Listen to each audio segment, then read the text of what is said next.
friends, it's Mrs. McCarver, and it's time for today's reading lesson. This week we have been talking about the places that we see in books, where the events take place in a story. Do you remember what that was called? The setting. Very good. And the setting can be where or when a story takes place.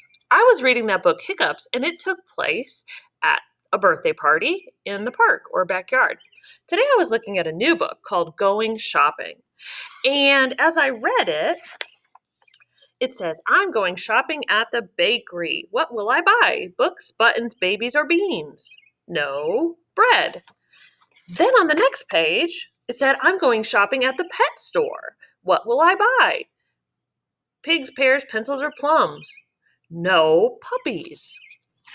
Then the next page said, I'm going shopping at the florist. What will I buy? Frogs, forks, figs, or flags? No, flowers. I noticed something. First, he was shopping at the bakery. Then shopping at the pet store. Then shopping at the florist. On each page and in each part of this book, he was at a different store. The setting was changing. Sometimes when we notice the setting changing, it can help us to understand what's happening in the story. In the other book we looked at, Hiccups, the setting didn't change because the party was just at one place. But in this book, the setting is changing because he's shopping all over. Next, it's the hardware store.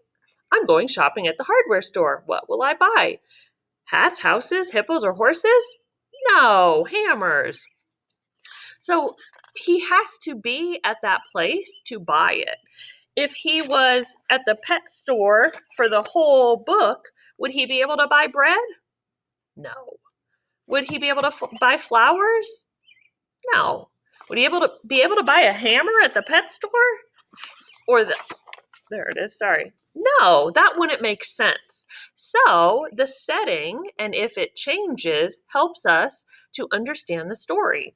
When I think about this story, this person is going shopping all around town. They have to go to these different stores to buy something specific.